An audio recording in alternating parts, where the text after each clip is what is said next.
নমস্কার বন্ধুরা, আমি পায়েল আর আপনারা শুনছেন পিএমজি অডিও। আপনাদের আমি পড়ে শোনাচ্ছিলাম শরৎচন্দ্র চট্টোপাধ্যায়ের লেখা উপন্যাস বিপ্রদাস।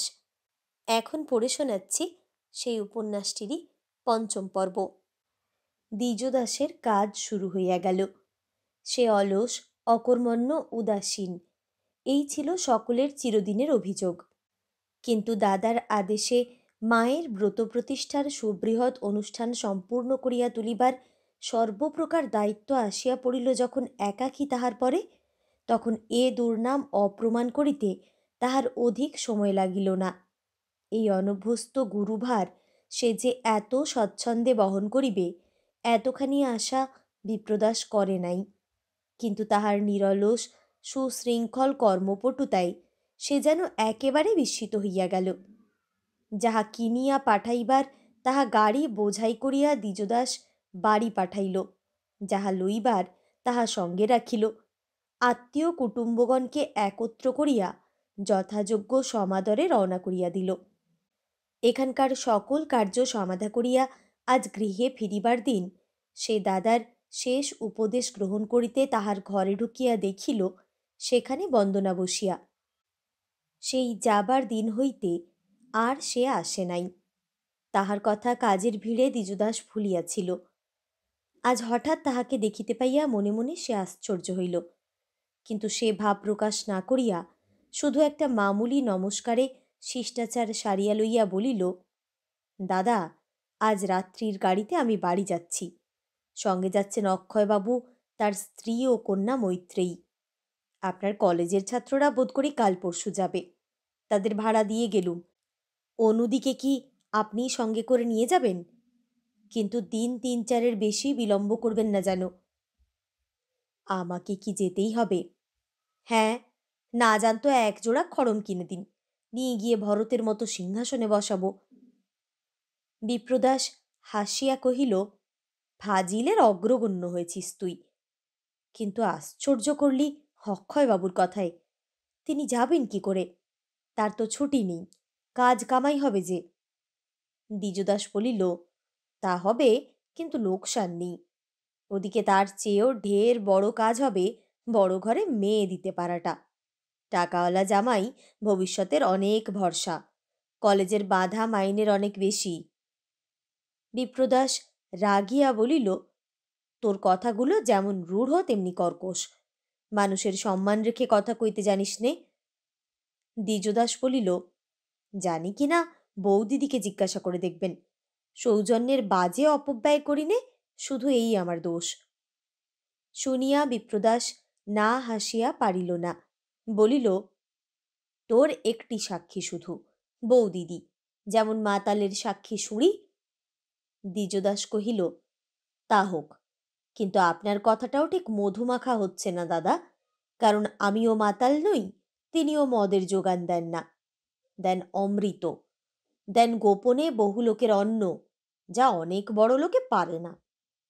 বিপ্রদাস কহিল, তাদের পেরেও কাজ নেই। আদর দিয়ে দেওরকে জন্তু করে তোলা ছাড়া বড় লোকেদের অন্য কাজ আছে। বন্দনা মুখ নিচু করিয়া হাসিতে লাগিল। দ্বিজদাস সেটা লক্ষ্য করিয়া বলিল, এই নিয়ে আর তর্ক করব না দাদা, বৌদিদি আপনার নেই।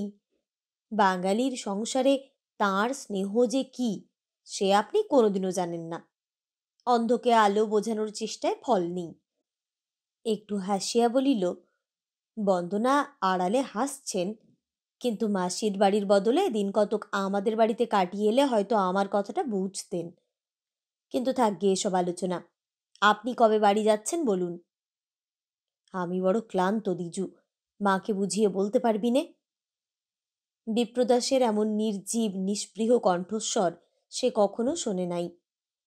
চমকিয়া চাহিয়া দেখিল ক্ষীণ হাসিটুকু তখনও ওষ্ঠপ্রান্তে লাগিয়া আছে, কিন্তু এ যেন তাহার দাদা নয়, আর কেহ। বিস্ময় ও ব্যথায় অভিভূত হইয়া জিজ্ঞাসা করিল, অসুখ কি এখনো সারেনি দাদা? না, সেরে গেছে। তবু মায়ের কাজে বাড়ি যেতে পারলেন না, এ কথা মাকে বোঝাবো কি করে? ভয় পেয়ে তিনি চলে আসবেন, তার সমস্ত আয়োজন লণ্ডভণ্ড হয়ে যাবে। বিপ্রদাস ক্ষণকাল চিন্তা করিয়া বলিল, তুই আমাকে কবে যেতে বলিস? দ্বিজদাস বলিল, আজ কাল পরশু যবে হোক আমাকে অনুমতি দিন, আমি নিজে এসে আপনাকে নিয়ে যাব। বিপ্রদাস হাসি মুখে কিছুক্ষণ নীরবে থাকিয়া কহিল, বেশ, তাই হবে। আমি নিজেই যেতে পারব, তোকে ফিরে আসতে হবে না। দ্বিজদাস চলিয়া গেলে বন্দনা জিজ্ঞাসা করিল, এটা কি হলো মুখুজ্জেমশাই? বাড়ি যেতে আপত্তি করলেন কিসের জন্য? বিপ্রদাস কহিল, কারণটা তো নিজের কানেই শুনলে। শুনলুম, কিন্তু ও জবাবটা পরের জন্য, আমার জন্যে নয়। বলুন, কিসের জন্য বাড়ি যেতে চান না? আপনাকে বলতেই হবে। আমি ক্লান্ত। না। না কেন? ক্লান্তিতে সকলেরই দাবি আছে, নেই কি শুধু আমার? আপনারও আছে, কিন্তু সে দাবি সত্যিকার হলে সকলের আগে বুঝতে পারতুম আমি। আর সকলের চোখকেই ঠকাতে পারবেন, পারবেন না ঠকাতে শুধু আমার চোখকে। যাবার সময় মেজদিকে চিঠি লিখে যাব, আপনার রোগ ধরবার কখনো দরকার হলে যেন তিনি আমাকে ডেকে পাঠান। মেজদি নিজে পারবেন না রোগ ধরতে, তুমি দেবে ধরে। এই কথা শুনলে তিনি কিন্তু খুশি হবেন না।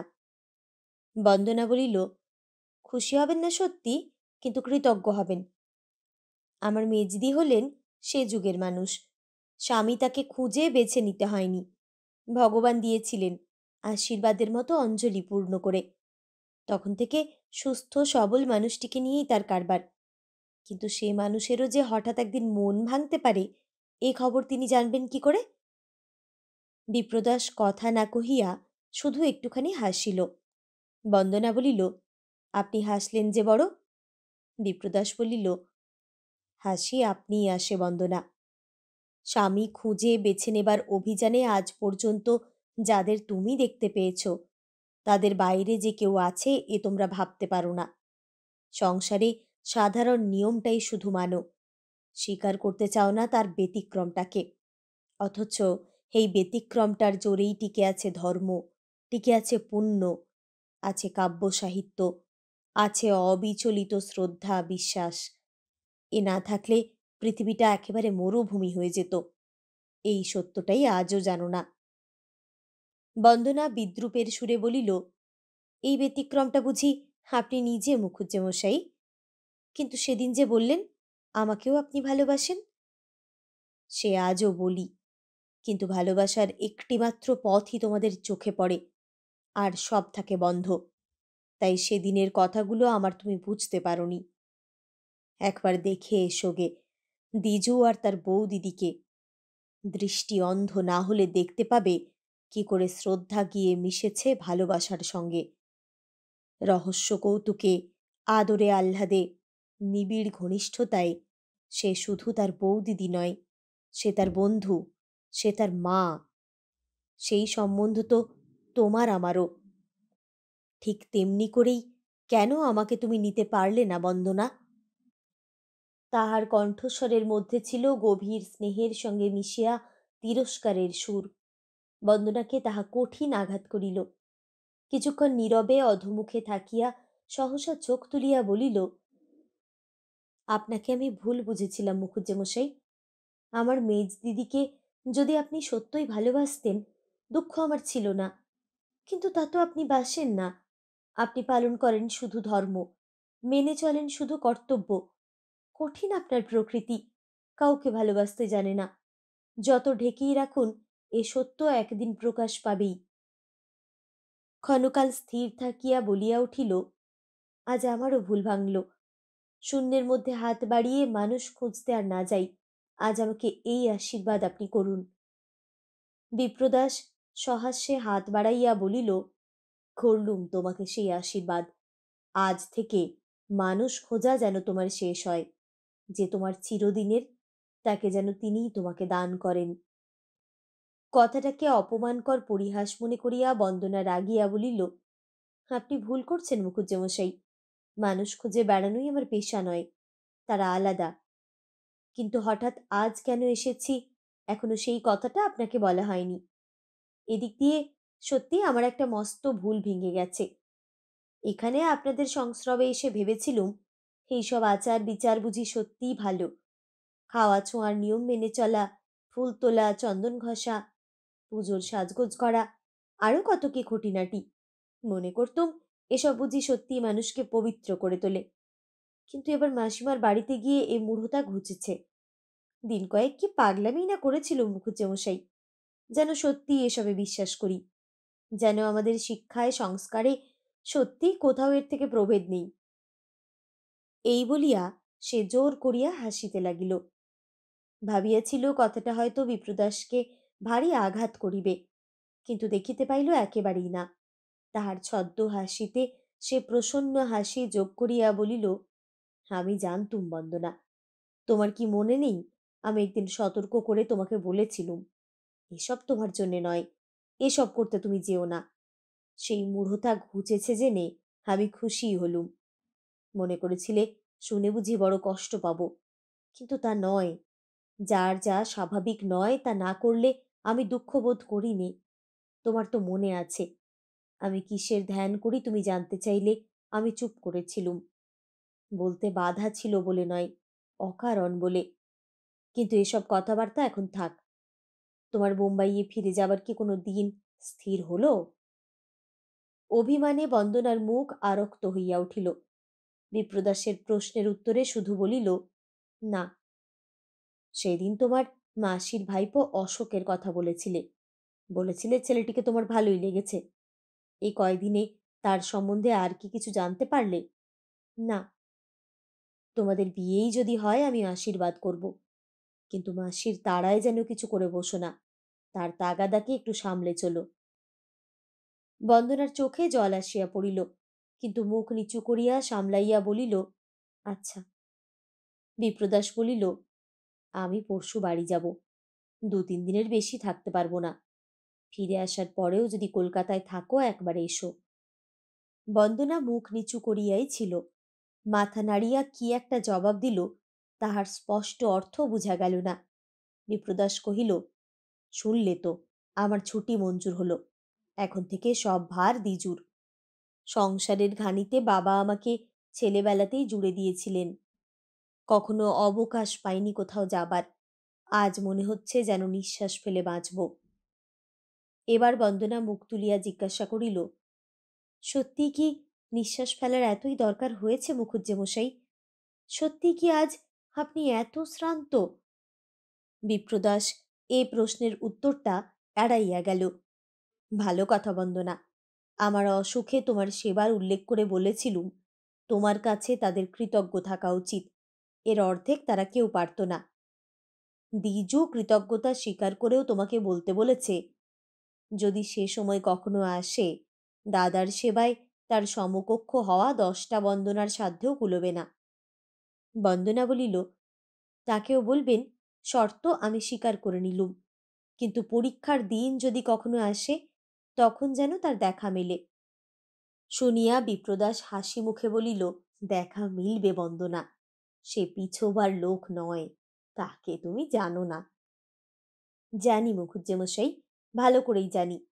আপনার কাজে তার প্রতিযোগিতা করা সত্যিই বন্দনার শক্তিতে কুলোবে না। ভাতৃগর্ভে বিপ্রদাসের মুখ প্রদীপ্ত হইয়া উঠিল। কহিল, জানো বন্দনা, দ্বিজু আমার সাধু লোক। আপনার চেয়েও নাকি? হ্যাঁ, আমার চেয়েও। এই বলিয়া বিপ্রদাস এক মুহূর্ত ইতস্তত করিয়া কহিল, কিন্তু সে বলছিল তুমি নাকি তার উপর রাগ করে আছো, কথা কওনি কেন? কথা কইবার দরকার হয়নি মুখুজ্জেমশাই। বিপ্রদাস হাসিয়া বলিল, তবে তো দেখছি তুমি সত্যই রাগ করে আছো। কিন্তু একটা কথা আজ তোমাকে বলি বন্দনা, দ্বিজুর ব্যবহারটা রুক্ষ, কথাগুলো সর্বদা বড় মোলায়েম হয় না। কিন্তু তার এই কর্কশ আবরণটা ঘুচিয়ে যদি কখনো তার দেখা পাও, দেখবে এমন মধুর লোক আর নেই। এই কথাটা আমার বিশ্বাস করো। এমন নির্ভর করবার মানুষও তুমি সহজে খুঁজে পাবে না। বন্দনা আর এক দিকে চাহিয়া রহিল, উত্তর দিল না। হঠাৎ এক সময়ে উঠিয়া পড়িয়া বলিল, গাড়ি অনেকক্ষণ দাঁড়িয়ে আছে মুখুজ্জেমশাই, আমি যাই।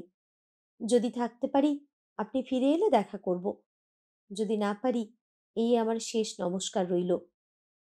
এই বলিয়া হেঁট হইয়া পায়ের ধুলা মাথায় লইয়া সে দ্রুত প্রস্থান করিল। একটা কথা বলারও সে বিপ্রদাসকে অবকাশ দিল না।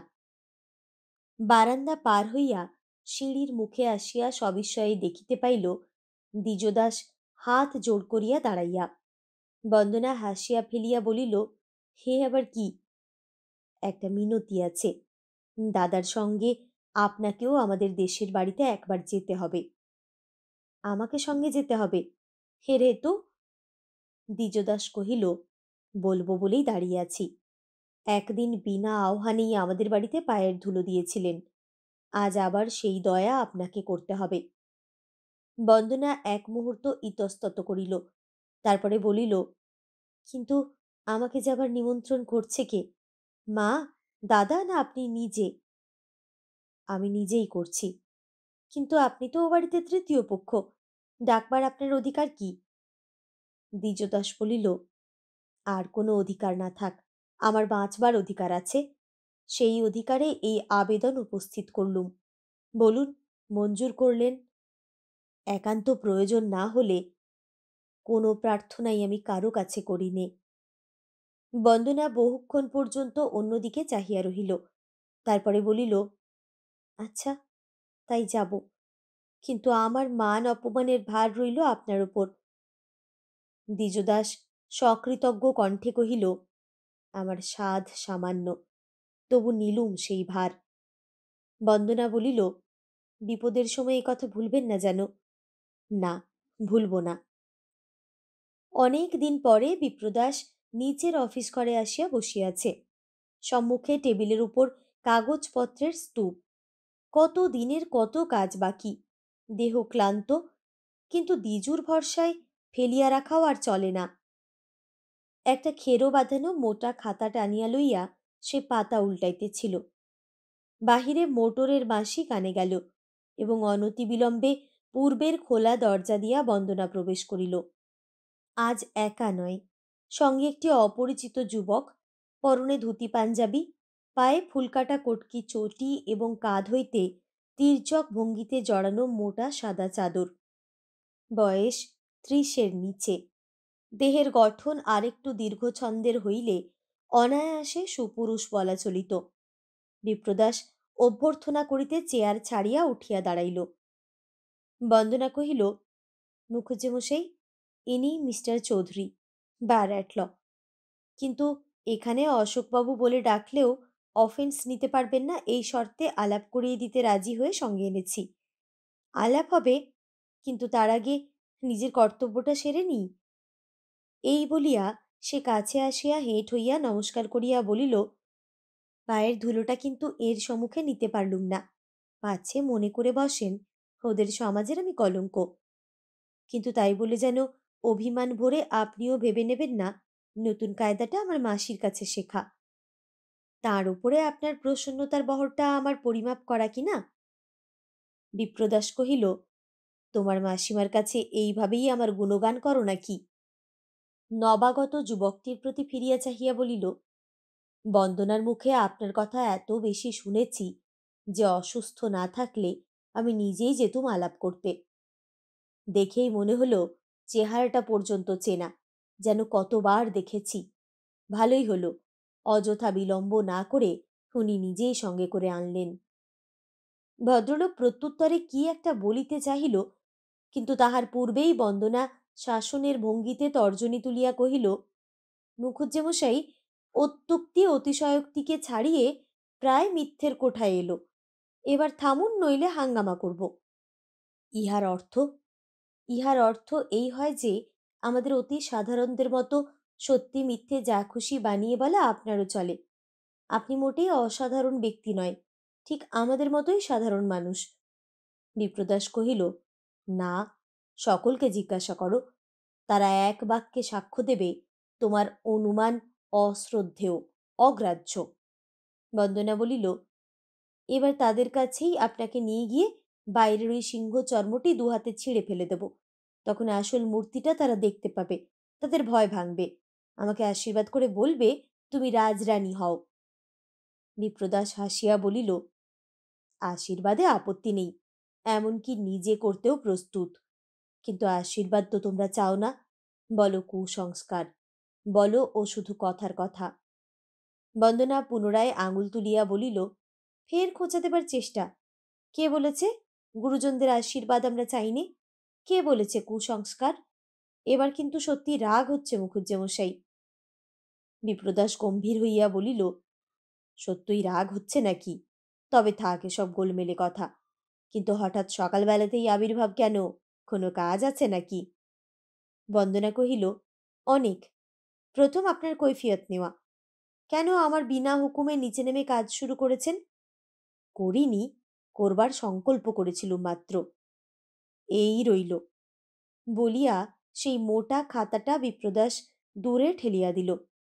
বন্দনা প্রসন্ন মুখে কহিল, ভবিষ্যতে এমনি অনুগত থাকলেই আমার কাজ চলে যাবে। অবাধ্যতা মার্জনা করা গেল। এবার শুনুন মন দিয়ে। ততক্ষণ এর সঙ্গে বসে গল্প করুন। মুখুজ্জেদের ঐশ্বর্যের বিবরণ, প্রজা শাসনের বহু রোমাঞ্চকর কাহিনী, যা খুশি। আমি ওপরে যাচ্ছি অনুদিকে নিয়ে সমস্ত গুছিয়ে নিতে। কাল সকালের ট্রেনে আমরা বলরামপুর যাত্রা করব। দিনে দিনে যাব, ঠান্ডা লাগার ভয় থাকবে না। মিস্টার চৌধুরীর ইচ্ছে সঙ্গে যান। বড় ঘরের বড় রকমের যাগযজ্ঞ ক্রিয়াকলাপ কখনো চোখে দেখেননি, আর কোথা থেকেই বা দেখবেন? বিপ্রদাস জিজ্ঞাসা করিল, তুমি নিজে নিশ্চয়ই অনেক দেখেছ। বন্দনা কহিল, এ প্রশ্ন সম্পূর্ণ অবান্তর ও ভদ্ররুচি বিগর্হিত। উনি দেখেননি এই কথাই হচ্ছিল। তা শুনুন, ওকে অনুমতি দিয়েছি সঙ্গে যাবার। তাতে এত খুশি হয়েছেন যে তারপরে আমাকে সঙ্গে করে বোম্বাই পর্যন্ত পৌঁছে দিতে সম্মত হয়েছেন। বিপ্রদাস মুখ অতিশয় গম্ভীর করিয়া কহিল, বলো কি? এতখানি ত্যাগ স্বীকার আমাদের সমাজে মেলে না। এ শুধু তোমাদের মধ্যেই পাওয়া যায়। শুনে বিস্ময় লাগছে। বন্দনা বলিল, লাগবার কথাই যে। জপতপও আছে, 16 আনা হিংসেও আছে। এই বলিয়া সে চোখের দৃষ্টিতে এক ঝলক বিদ্যুৎ ছড়াইয়া বাহির হইয়া যাইতেছিল। বিপ্রদাস তাহাকে ডাকিয়া কহিল, এ যেন কথামালার সেই কুকুরের ভুসি আগলানোর গল্প। খাবেও না, আর ষাঁড়ের দল এসে যে মনের সাথে চিবোবে তাও দেবে না। মানুষ বাঁচে কি করে বলো তো? বন্দনা দ্বার প্রান্তে থমকিয়া দাঁড়াইয়া কৃত্রিম রোষে ভ্রু কুঞ্চিত করিল। বলিল, ঠিক আমাদের মতোই সাধারণ মানুষ, কিচ্ছু তফাৎ নেই। লোকগুলো কেবল মিথ্যে ভয় করে মরে। তুমি গিয়ে এবার তাদের ভয় ভেঙে দিয়ে এসো। তাই তো যাচ্ছি, এবং ভৃষির সঙ্গে একজনের উপমা দেবার দুর্বুদ্ধির শোধও নিয়ে আসব। এই বলিয়া বন্দনা দীপ্ত কটাক্ষে পুনরায় তড়িৎ বৃষ্টি করিয়া দ্রুত পদে অদৃশ্য হইয়া গেল। বিপ্রদাস কহিল, মিস্টার। অশোক সবিনয়ে বাধা দিল, না না, চলবে না। ওটাকে বাদ দিতে বাঁধবে না বলেই ধুতি চাদর এবং চটি জুতো পরে এসেছি বিপ্রদাসবাবু। উনিও ভরসা দিয়েছিলেন যে। বিপ্রদাস মনে মনে খুশি হইয়া বলিল, ভালোই হলো অশোকবাবু, সম্বোধনটা সহজ দাঁড়ালো। পাড়াগাঁয়ের মানুষ, মনেও থাকে না, অভ্যাসও নেই।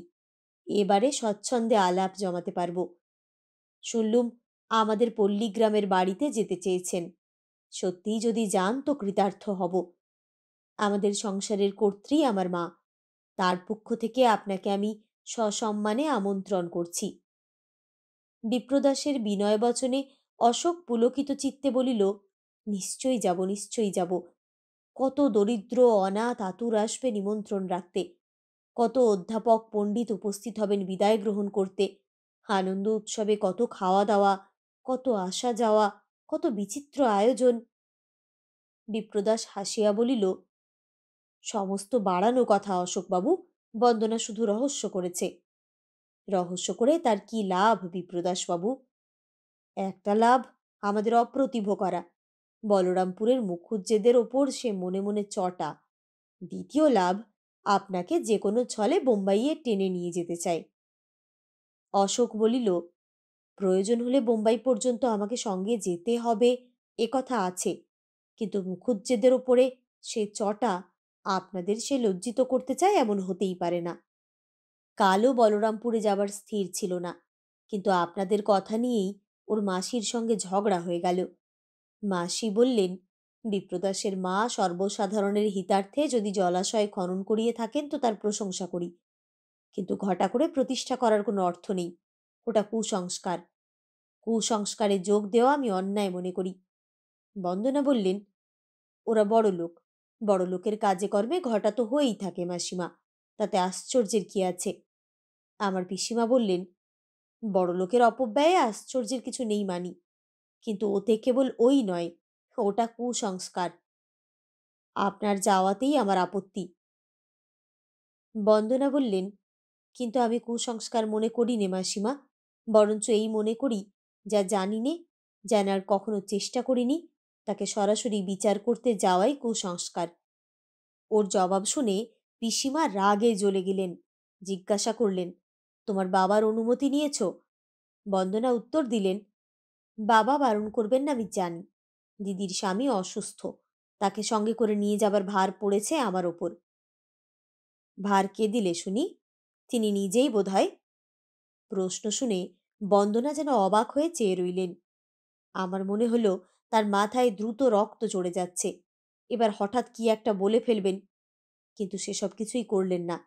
শুধু আস্তে আস্তে বললেন, যে যা খুশি জিজ্ঞাসা করলেই আমাকে যে জবাব দিতে হবে, ছেলেবেলা থেকে এ শিক্ষা আমার হয়নি মাসিমা।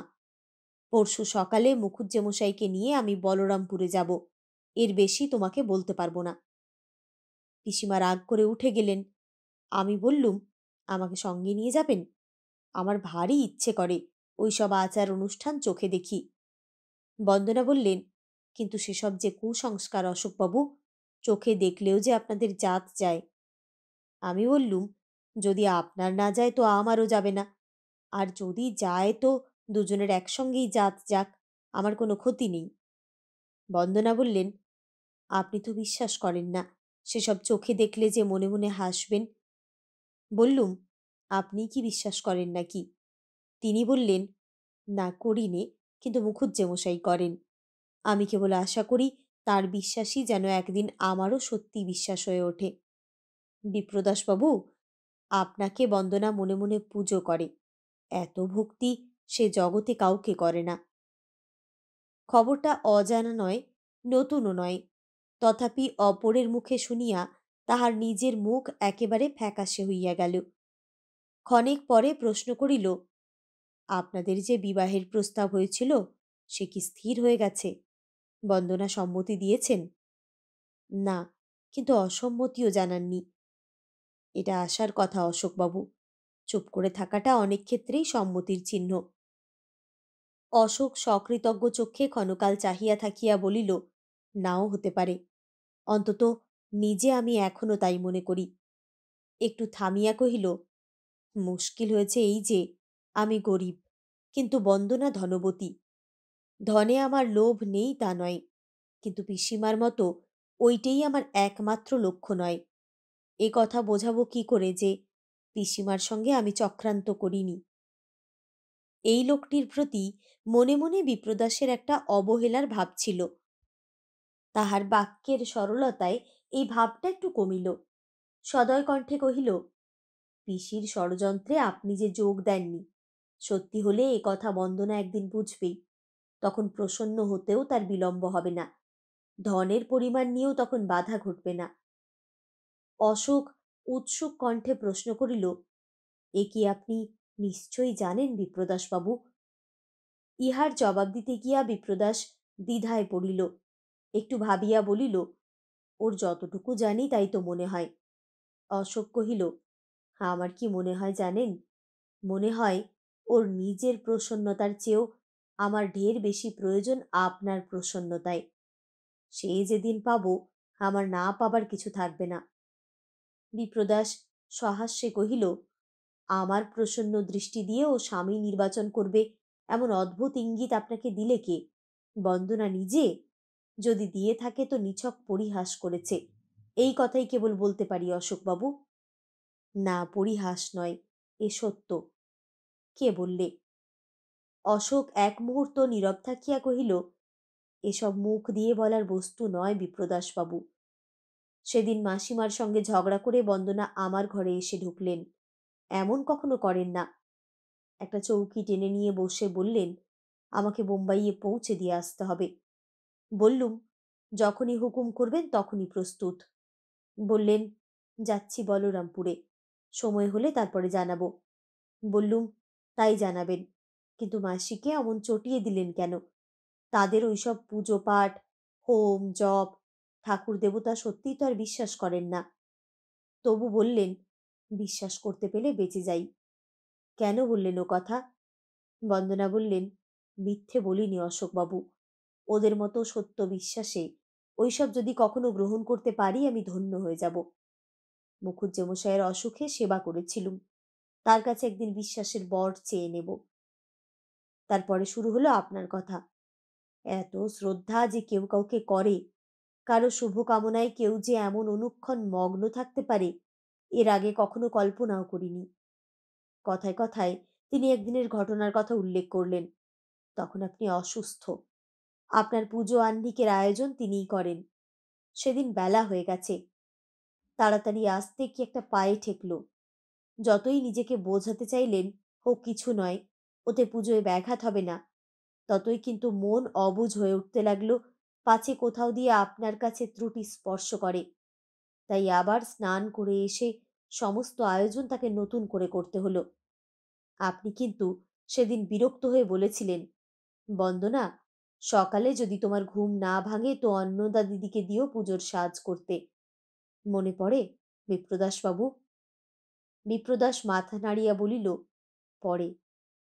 অশোক বলিতে লাগিল, এমনি কতদিনের কত ছোটখাটো বিষয় গল্প করে বলতে বলতে সেদিন অনেক রাত্রি হয়ে গেল।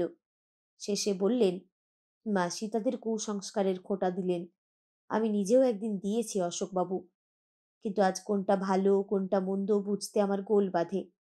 খাওয়ার বিচার তো কোনোদিনও করিনি, আজন্মের বিশ্বাস, এতে দোষ নেই, কিন্তু এখন যেন বাধা ঠেকে, বুদ্ধি দিয়ে লজ্জা পাই, লোকের কাছে লুকোতে চাই, কিন্তু যখনই মনে হয় এসব উনি ভালোবাসেন না, তখনই মন যেন ওর থেকে মুখ ফিরিয়ে বসে। শুনিতে শুনিতে বিপ্রদাসের মুখ পাংশু হইয়া আসিল। জোর করিয়া হাসির চেষ্টা করিয়া বলিল, বন্দনা বুঝি এখন খাওয়া ছোঁয়ার বিচার আরম্ভ করেছে? কিন্তু সেদিন যে এসে দম্ভ করে বলে গেল, মাসির বাড়িতে গিয়ে আপন সমাজ, আপন সহজ বুদ্ধি ফিরে পেয়েছে, মুখুজ্জেদের বাড়ির সহস্র প্রকারের কৃত্রিমতা থেকে নিষ্কৃতি পেয়ে বেঁচে গেছে। অশোক সবিস্ময়ে কি একটা বলিতে গেল, কিন্তু বিঘ্ন ঘটল।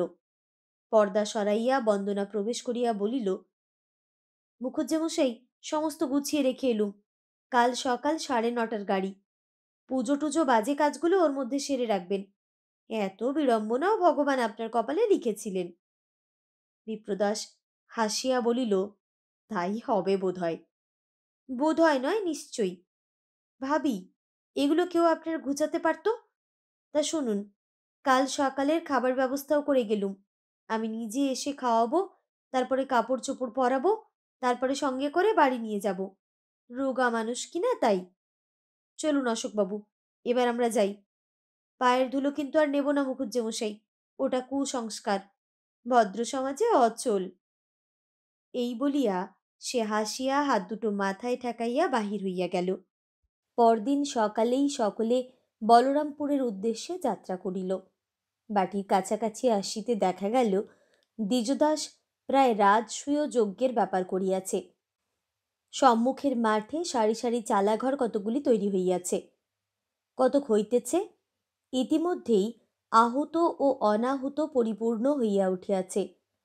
এখনো কত লোক যে আসিবে তাহার নির্দেশ পাওয়া কঠিন। বিপ্রদাসকে দেখিয়া মা চমকিয়া গেলেন। এ কি দেহ হয়েছে বাবা, একেবারে যে আধখানা হয়ে গেছিস। বিপ্রদাস পায়ের ধুলা লইয়া বলিল, আর ভয় নেই মা, এবার সেরে উঠতে দেরি হবে না। কিন্তু কলকাতায় ফিরে যেতেও তো আর দেব না, তা তোর যত কাজই থাক, এখন থেকে নিজের চোখে চোখে রাখব।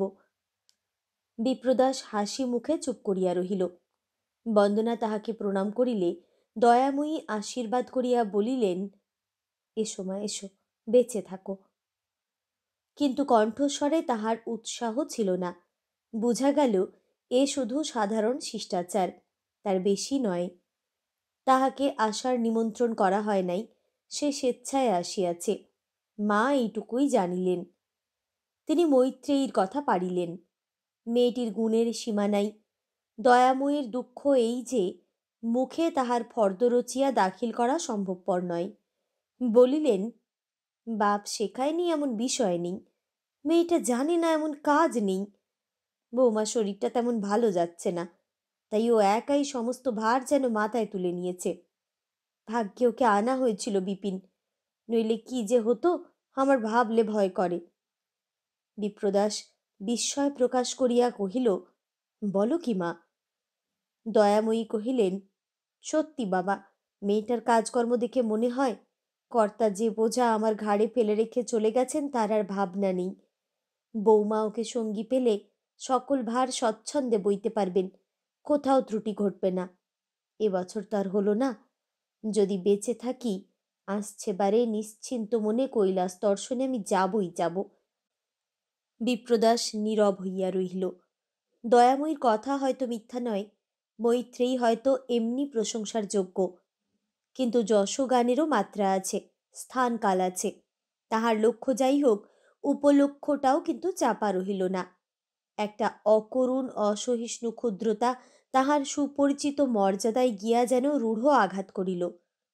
হঠাৎ ছেলের মুখের পানে চাহিয়া দয়াময়ী নিজের এই ভুলটাই বুঝিতে পারিলেন, কিন্তু তখনই কি করিয়া যে প্রতিকার করিবেন তাহাও খুঁজিয়া পাইলেন না। দ্বিজদাস কাজের ভিড়ে অন্যত্র আবদ্ধ ছিল, খবর পাইয়া আসিয়া পৌঁছিল। বিপ্রদাস কহিল, কি ভীষণ কাণ্ড করেছিস দ্বিজু, সামলাবি কি করে? দ্বিজদাস বলিল, ভার তো আপনি নিজে নেননি দাদা, দিয়েছেন আমার ওপর, আপনার ভয়টা কিসের? বন্দনা ইহার জবাব দিল, বলিল, ওর ভাবনা খরচের সব টাকাটা যদি প্রজাদের ঘাড়ে উসুল না হয় তো তহবিলে হাত পড়বে, এতে ভয় হবে না দ্বিজুবাবু? সকলেই হাসিয়া উঠিল এবং এই রহস্যটুকুর মধ্য দিয়া মায়ের মনোভাবটা যেন কমিয়া গেল। স্মিত মুখে কৃত্রিম রুষ্টস্বরে বলিলেন, ওকে জ্বালাতন করতে তুমিও কি ঠিক তোমার বোনের মতোই হবে বন্দনা?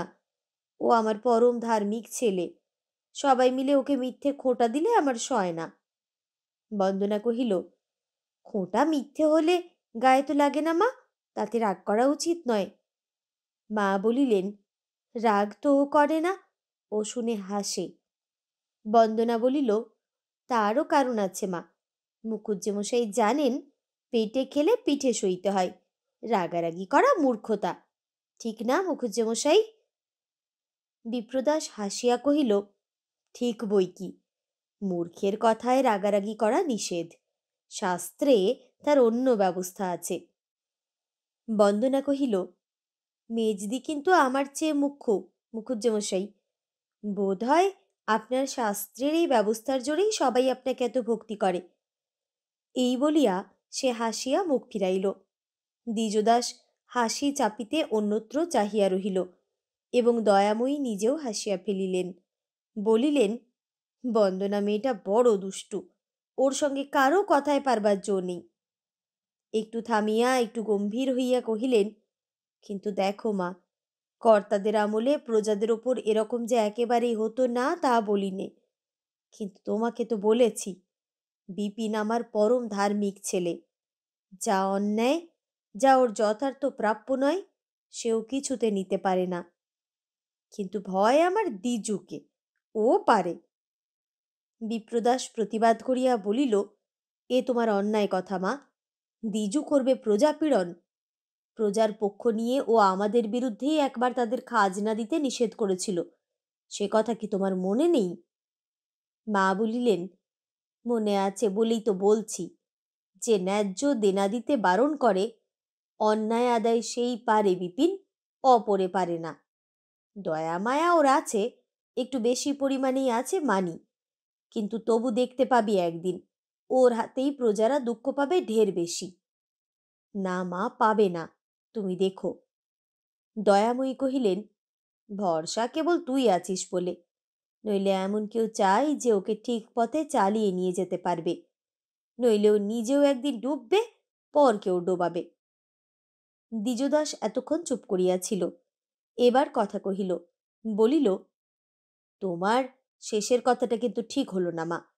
নিজে ডুববো সে হয়তো একদিন সত্যি হবে, কিন্তু পরকে ডোবাবো না এ তুমি নিশ্চয়ই জেনো। মা বলিলেন, এটাও সুখের নয় দ্বিজু, ওটাও আনন্দের নয়। আসলে তোকে চালাবার একজন লোক থাকা চাই। দ্বিজদাস কহিল, সেই কথাটাই স্পষ্ট করে বলো যে সকলের ভাবনা ঘুচুক, আমাকে চালাবার কেউ একজন দরকার।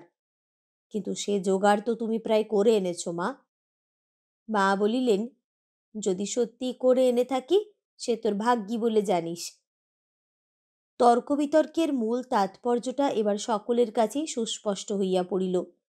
মা বলিতে লাগিলেন, এত বড় কাণ্ড করে তুললি, কারো কথা শুনলি নে, বললি দাদার হুকুম। কিন্তু দাদা কি বলেছিল অশ্বমেধ করতে? এখন সামলাই কে বলতো? ভাগ্যে মৈত্রেয়ী এসেছিল, সেই তো শুধু ভরসা। দ্বিজদাস বলিল, কাজটা আগে হয়ে যাক মা, তারপরে যাকে খুশি সনন্দ দিও, আমি আপত্তি করব না। কিন্তু এখনই তার তাড়াতাড়ি কি? বন্দনা জিজ্ঞাসা করিল, তখন সনন্দ সই করবে কে দ্বিজুবাবু? তৃতীয় পক্ষ নয় তো? দ্বিজদাস কহিল, না, তৃতীয় পক্ষর সাধ্য কি? আজও মহাপরাক্রান্ত প্রথম ও দ্বিতীয় পক্ষ তেমনই যে বিদ্যমান। বলিতে গিয়া দুইজনেই হাসিয়া ফেলিল। বিপ্রদাস ও মা পরস্পরের মুখ চাওয়াচাই করিলেন, কিন্তু অর্থ বুঝিলেন না। অন্নদা আসিয়া বলিল, বন্দনা দিদি, বড়বাবুর ওষুধগুলো যে কাল গুছিয়ে তুললে, সেই কাগজের বাক্সটা তো দেখতে পাচ্ছি নে, হারালো না তো? না, হারায়নি অনুদি, কলকাতার বাড়িতেই রয়ে গেছে। দয়াময়ী ভয় পাইয়া বলিলেন, উপায় কি হবে বন্দনা, এত বড় ভুল হয়ে গেল? বন্দনা কহিল, ভুল হয়নি মা, আসবার সময় সেগুলো ইচ্ছে করেই ফেলে এলুম। ইচ্ছে করে ফেলে এলে? তার মানে? ভাবলুম ওষুধ অনেক খেয়েছেন, আর না। তখন মা কাছে ছিলেন না, তাই ওষুধের দরকার হয়েছিল। এখন বিনা ওষুধেই সেরে উঠবেন, একটুও দেরি হবে না। কথাগুলি দয়াময়ীর অত্যন্ত ভালো লাগিল। তথাপি বলিলেন, কিন্তু ভালো করনি মা, পাড়া গা জায়গা, ডাক্তার বুদ্ধি তেমন মেলে না। দরকার হলে। অন্নদা বলিল, দরকার আর হবে না মা, হলে উনি নিশ্চয়ই জানতেন, কখনো ফেলে আসতেন না। বন্দনা দিদি ডাক্তার বুদ্ধির চেয়েও বেশি জানে। দয়াময়ী প্রশংসমান চক্ষে নীরবে চাহিয়া রহিলেন। বন্দনা কহিল, অনুদির বাড়িয়ে বলা স্বভাব মা, নইলে সত্যি আমি কিছুই জানি নে। যা একটু শিখেছি সে শুধু মুখুজ্জেমশাইয়ের সেবা করে। অন্নদা বলিল, সে যে কি সেবা মা, সে শুধু আমি জানি। হঠাৎ একদিন কি বিপদেই পড়ে গেলুম, বাড়িতে কেউ নেই। বাসুর অসুখের তার পেয়ে দ্বিজু চলে এসেছে এখানে। দত্তমশাই গেছেন ঢাকায়। বিপিনের হলো জ্বর। প্রথম দুটো দিন কোনো মতে কাটল, কিন্তু তার পরের দিন জ্বর ভয়ানক বেড়ে গেল। ডাক্তার ডেকে পাঠালুম, সে ওষুধ দিলে, কিন্তু ভয় দেখালে চতুর্গুণ। মুখ্য মেয়ে মানুষ, কি যে করি, তোমাদেরও খবর দিতে পারি নে, বিপিন মানা করলে। আকুল হয়ে ছুটে গেলুম বন্দনার কাছে, ওর মাসির বাড়িতে। কেঁদে বললুম, দিদি রাগ করে থেকো না, এসো, তোমার মুখুজ্জেমশাইয়ের বড় অসুখ। বন্দনা দিদি যেমন ছিলেন তেমনি এসে আমার গাড়িতে উঠলেন। মাসিকে বলবারও সময় পেলেন না। বাড়ি এসে বিপিনের ভার নিলেন। দিনে রাতে একটি ঘন্টাও সে কটা দিন উনি জিরোতে পারেননি। কেবল ওষুধ খাওয়ানোই তো নয়, সকালে পুজোর সাজ থেকে আরম্ভ করে রাত্রিরে মশারি ফেলে শুইয়ে আসা পর্যন্ত যা কিছু সমস্ত।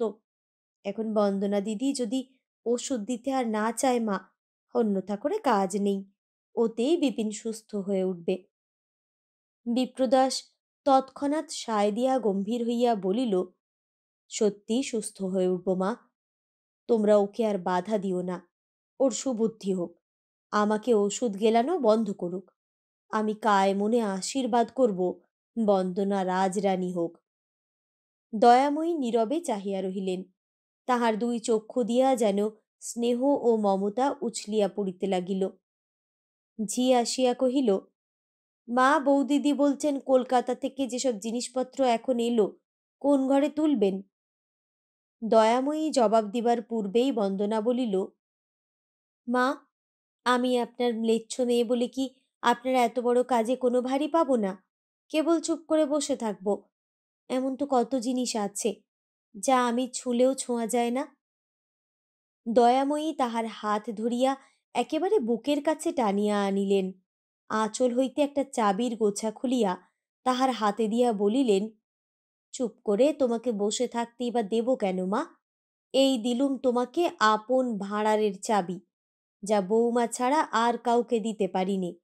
আজ থেকে এ ভার রইল তোমার। কি আছে মা এ ভাঁড়ারে? এ চাবির গুচ্ছ অত্যন্ত পরিচিত। দ্বিজদাস কটাক্ষে দৃষ্টিপাত করিয়া বলিল, আছে যা ছোঁয়াছুঁয়ি নাগালের বাইরে। আছে সোনার উপর টাকা কড়ি, চেলি গরদের জোড়, যা অতি বড় ধার্মিক ব্যক্তিরও মাথায় তুলে নিতে আপত্তি হবে না তুমি ছুলেও। বন্দনা জিজ্ঞাসা করিল, কি করতে হবে মা আমাকে? দয়াময়ী বলিলেন, অধ্যাপক বিদায়, অতিথি অভ্যাগতদের সম্মান রক্ষা, আত্মীয় স্বজনগণের পাথেয়র ব্যবস্থা, আর ওই সঙ্গে রাখবে এই ছেলেটাকে একটু কড়া শাসনে। এই বলিয়া তিনি দ্বিজদাসকে দেখাইয়া কহিলেন, আমি হিসেব বুঝিনে বলে ও ঠকিয়ে যে আমাকে কত টাকা নিয়ে অপব্যয় করছে তার ঠিকানা নেই মা। এইটি তোমাকে বন্ধ করতে হবে। দ্বিজদাস বলিল, দাদার সামনে এমন কথা তুমি বলো না মা, উনি ভাববেন সত্যিই বা। খরচের খাতায় রীতিমতো ব্যয়ের হিসেব লেখা হচ্ছে, মিলিয়ে দেখলেই দেখতে পাবে। দয়াময়ী বলিলেন, মেলাবো কোনটা? ব্যয়ের হিসেব লেখা হচ্ছে মানি, কিন্তু অপব্যয়ের হিসেব কে লিখছে বলতো? আমি সেই কথাই বন্দনাকে জানাচ্ছিলুম। বন্দনা বলিল, জেনেই বা কি করব মা? ওর টাকা উনি অপব্যয় করলে আমি আটকাবো কি করে? দয়াময়ী কহিলেন, সে আমি জানি নে। তুমি ভার নিতে চেয়েছিলে, আমি ভার দিয়ে নিশ্চিন্ত হলুম। কিন্তু একটা কথা বলি বন্দনা, তোমাকেও একদিন সংসার করতে হবে। তখন অপব্যয় বাঁচানোর দায় এসে যদি হাতে ঠেকে, জানি নে বলেই তো নিস্তার পাবে না। বন্দনা দ্বিজদাসের প্রতি চাহিয়া কহিল, শুনলেন তো মায়ের হুকুম? দ্বিজদাস কহিল, শুনলুম বই কি, কিন্তু দাদা দিয়েছেন আমার উপর খরচ করার ভার, মা দিলেন তোমাকে খরচ না করার ভার। সুতরাং খণ্ডযুদ্ধ বাঁধবেই, তখন দোষ দিলে চলবে না। বন্দনা মাথা নাড়িয়া স্মিত মুখে বলিল, দোষ দেবার দরকার হবে না দ্বিজুবাবু, ঝগড়া আমাদের হবে না। আপনার টাকা নিয়ে আপনার সঙ্গেই মক ফাইট শুরু করবার ছেলে মানুষই আমার গেছে। বাংলাদেশে এসে আমার সে শিক্ষা হয়েছে। ঝগড়ার আগে মায়ের দেওয়া ভার মায়ের হাতেই ফিরিয়ে দিয়ে আমি সরে যাব। দয়াময়ী ঠিক না বুঝিলেও বুঝিলেন এ অভিমান স্বাভাবিক। ব্যথিত কণ্ঠে কহিলেন, ভার আমি ফিরে নেব না মা, তোমাকেই এ বইতে হবে। কিন্তু এখানে আর নয়, ভেতরে চলো, তোমার কাজ তোমাকে আমি বুঝিয়ে দিই কে। এই বলিয়া হাত ধরিয়া তাহাকে টানিয়া লইয়া গেলেন। সেদিন বন্দনা এ বাড়িতে কয়েক ঘণ্টা মাত্র ছিল। কোথায় কি আছে দেখিবার সুযোগ পায় নাই। আজ দেখিল, মহলের পর মহলের যেন শেষ নাই। আশ্রিত আত্মীয়ের সংখ্যা কম নয়। বউ ঝি নাতিপুতি লইয়া প্রত্যেকের এক একটি সংসার। ওদিকটায় আছে কাছারি বাড়ি ও তাহার আনুষঙ্গিক যাবতীয় ব্যবস্থা। কিন্তু এ অংশে আছে ঠাকুর বাড়ি, রান্নাবাড়ি, দয়াময়ীর বিরাট গোশালা এবং উচ্চ প্রাচীর বেষ্টিত বাগান ও পুষ্করিণী। দ্বিতলের পূবের ঘরগুলো দয়াময়ীর। তাহারই একটার সম্মুখে বন্দনাকে আনিয়া তিনি বলিলেন, মা, এই ঘরটি তোমার, এরই সব ভার রইল তোমার উপর। ওধারের বারান্দায় সতী ও মৈত্রেয়ী কি কতকগুলো দ্রব্য মনঃসংযোগে পরীক্ষা করিতেছিল। দয়াময়ীর কণ্ঠস্বরে মুখ তুলিয়া চাহিল এবং বন্দনাকে দেখিতে পাইয়া দুজনেই কাজ ফেলিয়া কাছে আসিয়া দাঁড়াইল। সে যে সত্যই আসিবে এ প্রত্যাশা কেহ করে নাই। দিদির পায়ের ধুলা লইয়া বন্দনা মৈত্রেয়ীকে নমস্কার করিল। মা বলিলেন, আমার এই ম্লেচ্ছ মেয়েটিও কোনো একটা কাজের ভার চায় বৌমা, চুপ করে বসে থাকতেও নারাজ। তোমাদের দিয়েছি নানা কাজ, ওকে দিলুম আমার এই ভাঁড়ারের চাবি। মৈত্রেয়ী জিজ্ঞাসা করিল, এ ভাঁড়ারে কি আছে মা? আছে এমন সব জিনিস যা ম্লেচ্ছ মেয়েতে ছুঁলেও ছোঁয়া যায় না। এই বলিয়া দয়াময়ী সকৌতুকে হাসিয়া বন্দনাকে দিয়া ঘর খুলাইয়া সকলে ভিতরে আসিয়া দাঁড়াইলেন। মেঝের উপর থরে থরে সাজানো রূপার বাসন ব্রাহ্মণ পণ্ডিতদের মর্যাদা দিতে হইবে। কলিকাতা হইতে ভাঙাইয়া টাকা সিকি প্রভৃতি আনানো হইয়াছে, থলিগুলা স্তূপাকার করিয়া এক স্থানে রাখা। গরদ প্রভৃতি বহুমূল্য বস্ত্র সকল বস্তাবন্দি হইয়া এখনো পড়িয়া, খুলিয়া দেখার অবসর ঘটে নাই। এ সকল ব্যতীত দয়াময়ীর আলমারির সিন্ধুকও এ ঘরে। হাত দিয়া দেখাইয়া হাসিয়া বলিলেন, বন্দনা, ওর মধ্যেই রয়েছে আমার যথা সর্বস্ব, আর ওর উপরেই দ্বিজুর আছে সবচেয়ে লোভ। ওইখানেই পাহারা দিতে হবে মা তোমাকে সবচেয়ে বেশি। আমার মতো তোমাকেও যেন ফাঁকি দিতেও না পারে। বন্দনার বিপন্ন মুখের পানে চাহিয়া সতী ভগিনীর হইয়া বলিল, এত বড় কাজের ভার কি ওকে দেওয়া চলবে মা? অনেক টাকা কড়ির ব্যাপার। তাহার কথাটা শেষ হইবার পূর্বেই দয়াময়ী বলিলেন, অনেক টাকা কড়ির ব্যাপার বলেই ওর হাতে চাবি দিলুম বৌমা, নইলে দ্বিজু আমাকে দেউলে করে দেবে। কিন্তু ও যে বাইরে থেকে এসেছে মা। সতীর এ কথাটাও শেষ হইল না। দয়াময়ী হাসিয়া বলিলেন, বাইরে থেকে একদিন তুমিও এসেছিলে, আর তারও অনেক আগে এমনি বাইরে থেকেই আমাকে আসতে হয়েছিল। ওটা আপত্তি নয় বৌমা, কিন্তু আর আমার সময় নেই, আমি চললুম। এই বলিয়া তিনি ঘর হইতে বাহিরে আসিয়া নিচে নামিয়া গেলেন। বন্দনা বলিল, তোমাদের বাড়িতে এসে একই জালে জড়িয়ে পড়লুম মেজদি, আমি যার নিঃশ্বাস ফেলবার সময় পাব না। তাই তো মনে হচ্ছে, বলিয়া সতী শুধু একটু হাসিল। সংসারে বিপদ যে কোথায় থাকে এবং কোন পথে কখন যে আত্মপ্রকাশ করে ভাবিলে বিস্মিত হতে হয়। কাজের মাঝখানে কল্যাণী আসিয়া কাঁদিয়া বলিল, মা, উনি বলেছেন ওর সঙ্গে আমাকে এক্ষুনি বাড়ি চলে যেতে। ট্রেনের সময় নেই, স্টেশনে বসে থাকবেন সেও ভালো, তবু এ বাড়িতে আর এক দণ্ড না। পুষ্করিণী প্রতিষ্ঠার শাস্ত্রীয় ক্রিয়া এইমাত্র চুকিয়াছে। এইমাত্র দয়াময়ী মণ্ডপ হইতে বাটিতে আসিয়া পা দিয়াছেন। ভীষণ ব্যস্ততার মধ্যে তিনি থমকিয়া দাঁড়াইলেন। মেয়ের কথাটা ভালো করে বুঝিতেই পারিলেন না। হতবুদ্ধি হইয়া কহিলেন, কে বলেছে তোমাকে যেতে? শশধর? কেন? বরদা ওকে ভয়ানক অপমান করেছেন, ঘর থেকে বার করে দিয়েছেন। এই বলিয়া কল্যাণী উচ্ছ্বসিত আবেগে কাঁদিতে লাগিল। চারিদিকে লোকজন, কোথাও খাওয়ানোর আয়োজন, কোথাও গানের আসর, কোথাও ভিখারীদের বাক বিতণ্ডা, কোথাও ব্রাহ্মণ পণ্ডিতগণের শাস্ত্র বিচার, অগণিত মানুষের অপরিমেয় কোলাহল, উহারই মাঝখানে অকস্মাৎ এই ব্যাপার। সতী ও মৈত্রেয়ী উপস্থিত হইল। বন্দনা ভাঁড়ারের চাবি দিয়া কাছে আসিয়া দাঁড়াইল। আত্মীয় কুটুম্বগণ অনেকেই কৌতূহলী হইয়া উঠিল। শশধর আসিয়া প্রণাম করিয়া বলিল, মা, আমরা চললুম।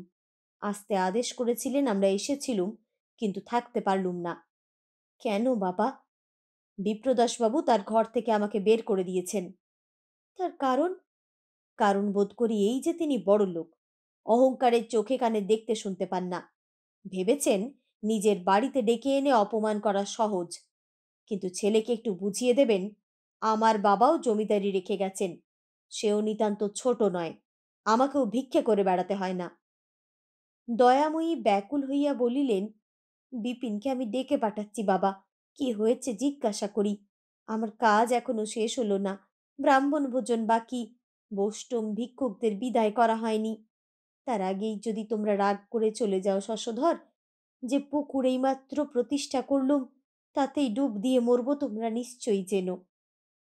বলিতে বলিতে তাহার দুই চোখে জল আসিয়া পড়িল। শাশুড়ির চোখের জলে বিশেষ ফল হইল না।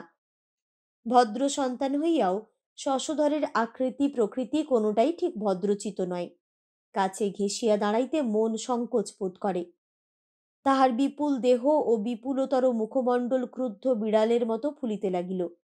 বলিল, থাকতে পারি, যদি বিপ্রদাসবাবু এখানে এসে সকলের সম্মুখে হাত জোড় করে আমার কাছে ক্ষমা চান, নইলে নয়।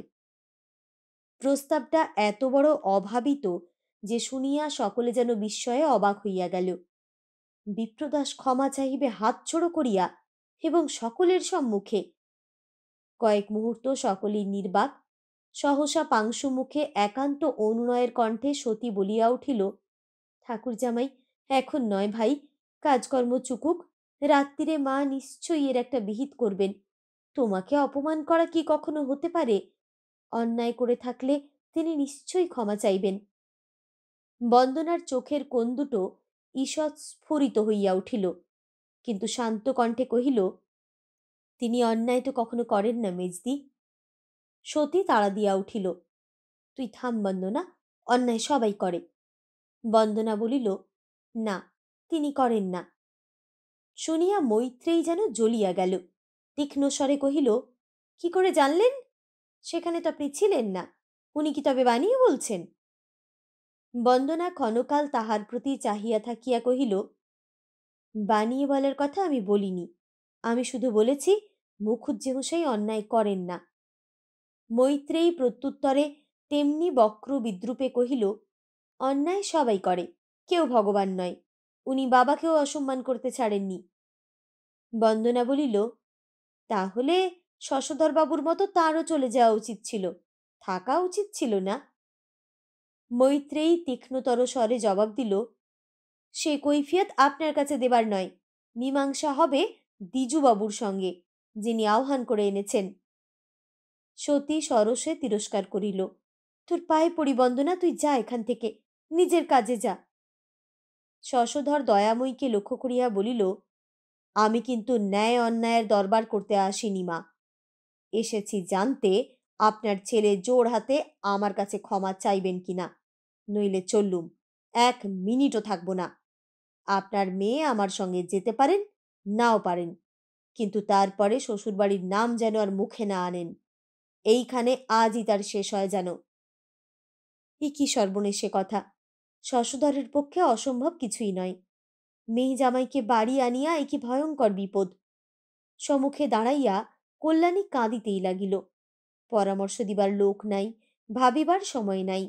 ত্রাসে, লজ্জায় ও গভীর অপমানে দয়াময়ীর কর্তব্যবুদ্ধি আচ্ছন্ন হইয়া গেল। তিনি কি করিবেন ভাবিয়া না পাইয়া সভয়ে বলিলেন, তুমি একটু থামো বাবা, আমি বিপিনকে ডেকে পাঠাচ্ছি। আমি জানি কোথাও তোমার মস্ত ভুল আছে, কিন্তু এই একবারই লোকের মধ্যে এ কলঙ্ক প্রকাশ পেলে আমাকে আত্মহত্যা করতে হবে বাছা। শশধর কহিল, বেশ, আমি দাঁড়িয়ে আছি, ডাকান তাকে। বিপ্রদাসবাবু মিথ্যে করেই বলুন এ কাজ তিনি করেননি। মিথ্যে কথা সে বলে না শশধর। এই বলিয়া দয়াময়ী বিপ্রদাসকে ডাকাইতে পাঠাইলেন। মিনিট 5 পরে বিপ্রদাস আসিয়া দাঁড়াইল, তেমনি শান্ত, গম্ভীর ও আত্মসমাহিত। শুধু চোখের দৃষ্টিতে একটা উদাস ক্লান্ত ছায়া।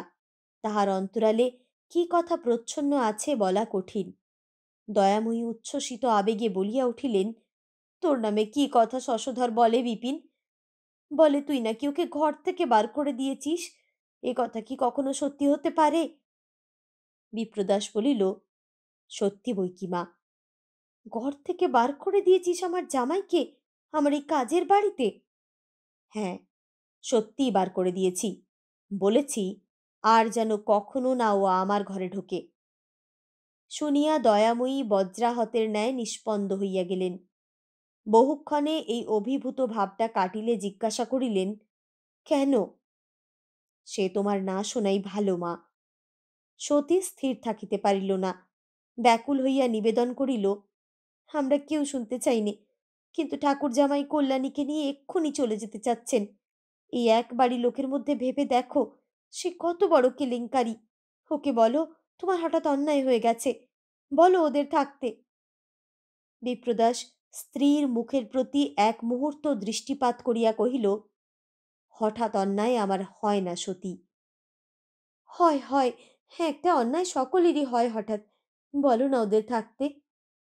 বিপ্রদাস মাথা নাড়িয়া কহিল, না, অন্যায় আমার হয়নি।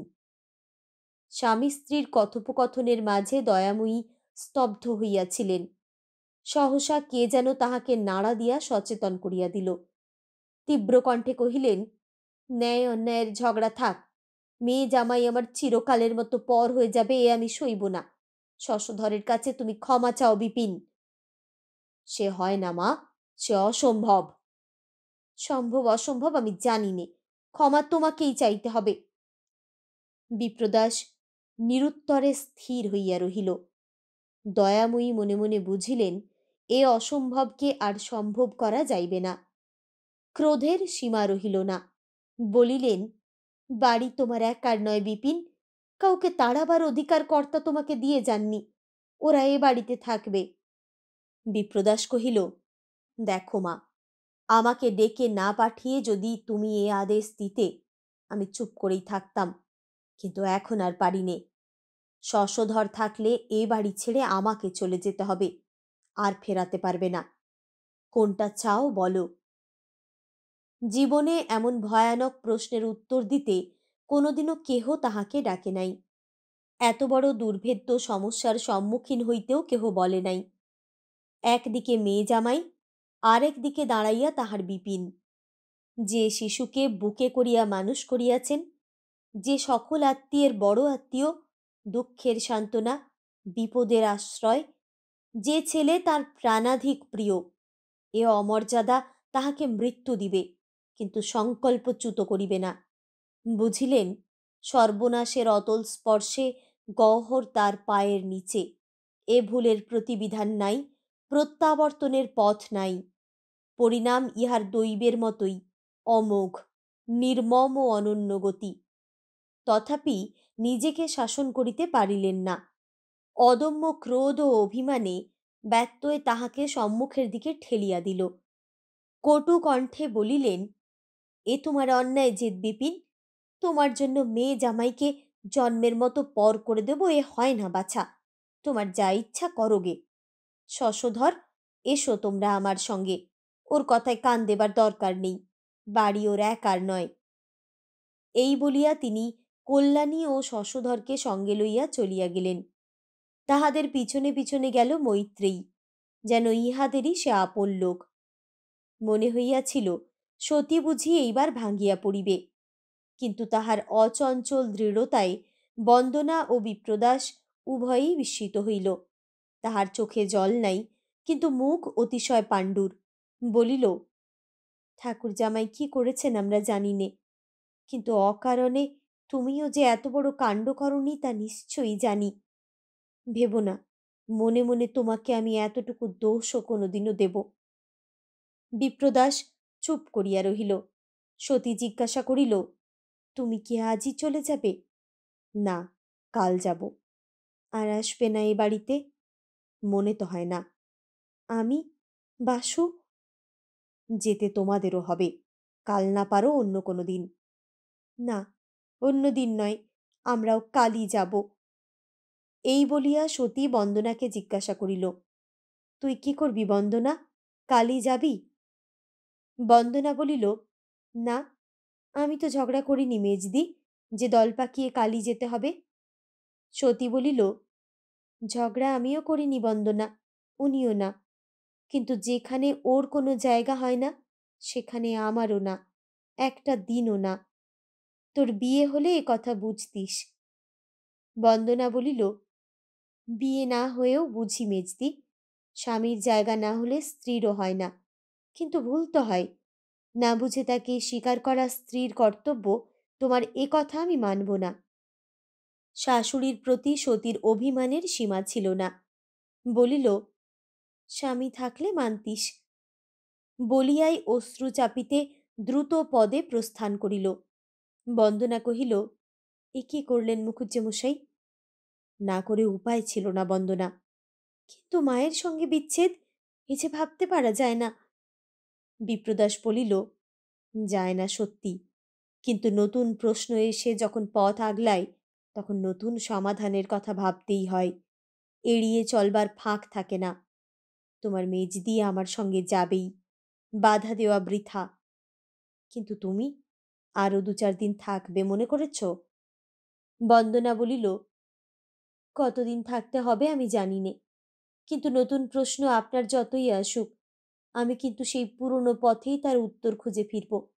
যে পথ প্রথম দিনটিতে আমার চোখে পড়েছিল, যেদিন হঠাৎ এসে এ বাড়িতে দাঁড়িয়েছিলুম, যার তুলনা কোথাও দেখিনি, যা আমার মনের ধারা চিরকালের মতো বদলে দিয়েছে।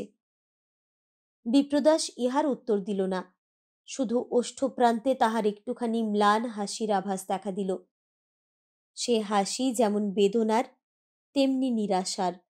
কহিল, আমি চললুম বাইরে বন্দনা, আবার দেখা হবে। অশ্রু বাষ্পে বন্দনার চোখ ভরিয়া উঠিয়াছে। বলিল, দেখা যদি হয় তখন শুধু দূর থেকে আপনাকে প্রণাম করব।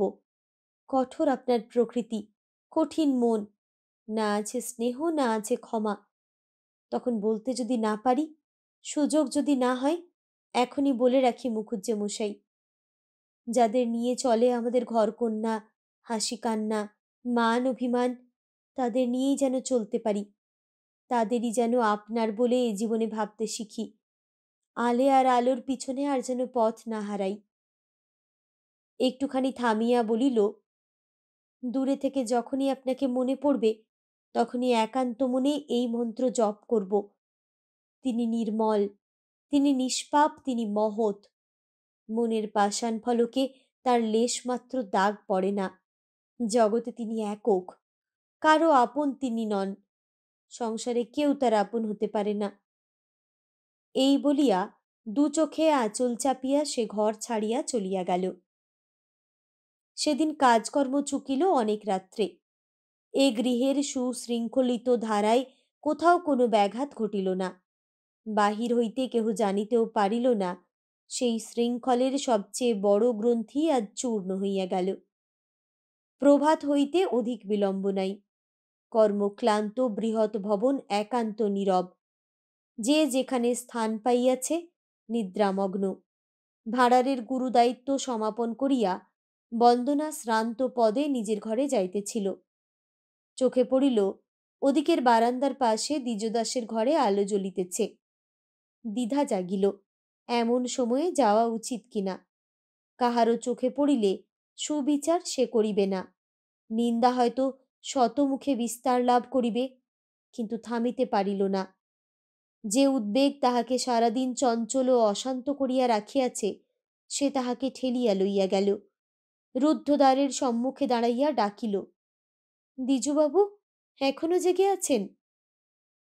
ভিতর হইতে সাড়া আসিল, আছি, কিন্তু এমন সময়ে আপনি যে। আসতে পারি? স্বচ্ছন্দে। বন্দনা দ্বার ঠেলিয়া ভিতরে ঢুকিয়া দেখিল রাশিকৃত কাগজপত্র লইয়া দ্বিজদাস বিছানায় বসিয়া। জিজ্ঞাসা করিল, আজকের হিসেব বুঝি? কিন্তু হিসেব তো আর পালাবে না দ্বিজবাবু, এত রাত জাগলে শরীর খারাপ হবে যে। দ্বিজদাস বলিল, হলে বাঁচতুম, এগুলো আর চোখে দেখতে হতো না। অনেক খরচ হয়ে গেছে বুঝি? দাদার কাছে গুরুতর কৈফিয়ত দিতে হবে। দ্বিজদাস কাগজগুলো একধারে ঠেলিয়া দিয়া সোজা হইয়া বসিল। বলিল, চক্রবৎ পরিবর্তন্তে দুঃখানি চ সুখানি চ।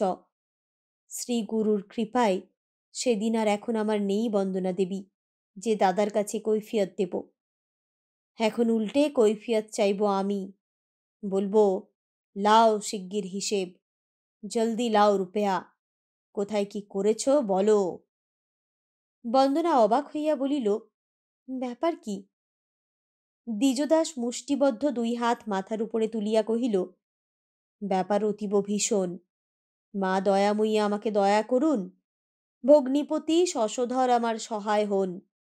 সাবধান বিপ্রদাস, তোমাকে এবার আমি ধনে প্রাণে বধ করব। আমাদের হাতে আর তোমার নিস্তার নেই। বন্দনার চিন্তা উদ্দাম হইয়া উঠিল, তবু সে না হাসিয়া পারিল না। বলিল, সবটাতেই হাসি তামাশা, আপনি কি এক মুহূর্ত সিরিয়াস হতে জানেন না দ্বিজবাবু? দ্বিজদাস বলিল, জানি নে, তবে আনো শশধরকে, আনো। না, তারা থাক, দেখবে হাসি তামাশা পালাবে চক্ষের নিমেষে সাহারায়। গাম্ভীর্য মুখমণ্ডল হয়ে উঠবে বুনো ওলের মতো ভয়াবহ। পরীক্ষা করো। বন্দনা চৌকি টানিয়া লইয়া বসিল। কহিল, আপনি তাহলে শুনেছেন সব? সব নয় যৎকিঞ্চিৎ। সব জানেন দাদা, কিন্তু সে গহন অরণ্য। আর জানে শশধর। সে বলবে বটে, কিন্তু সমস্ত মিথ্যে করে বানিয়ে বলবে। বন্দনা ব্যাকুল কণ্ঠে বলিল, যা জানেন আমাকে বলতে পারেন না দ্বিজবাবু? আমি সত্যিই বড় ভয় পেয়েছি। দ্বিজদাস কহিল, ভয় পাওয়া বৃথা। দাদার সংকল্প টলবে না। তাকে আমরা হারালুম। দীপালোকে দেখা গেল এইবার অশ্রু জলে দু চোখ তাহার টলটল করিতেছে। ঘাড় ফিরাইয়া কোনো মতে মুছিয়া ফেলিয়া আবার সে সোজা হইয়া বসিল। বন্দনা গাঢ় স্বরে কহিল, বিচ্ছেদ এত সহজেই আসবে দ্বিজবাবু? সত্যি ঠেকানো যাবে না? দ্বিজদাস মাথা নাড়িয়া বলিল, না, ও বস্তু যখন আসে তখন এমনি অবাধে, এমনি দ্রুতই আসে। বারণ কিছুতে মানে না। যার কাঁদবার সে কাঁদে, কিন্তু শেষ ওইখানে। ক্ষণকাল মৌন থাকিয়া কহিল, আপনি হেতু জানতে চাইছিলেন। বিস্তারিত জানি নে, কিন্তু যতটুকু জানি সে আপনাকেই বলবো। আর সাহায্য যদি কখনো চাইতে হয়, যেখানেই থাকুন, সে কেবল আপনার কাছেই চাইব। কেবল আমার কাছেই কেন? কারণ হাত যদি পাততেই হয়, মহতের দ্বারে পাতাই শাস্ত্রের বিধান। কিন্তু মহৎ কি আর কেউ নেই? হয়তো আছে, কিন্তু ঠিকানা জানি নে। দাদার কথা তুলব না, কিন্তু চিরদিন হাত পাতার অভ্যাস ছিল বৌদিদির কাছে। সে পথ বন্ধ হলো। আপনি তার বোন, আমার দাবি তার থেকে। কিন্তু মা?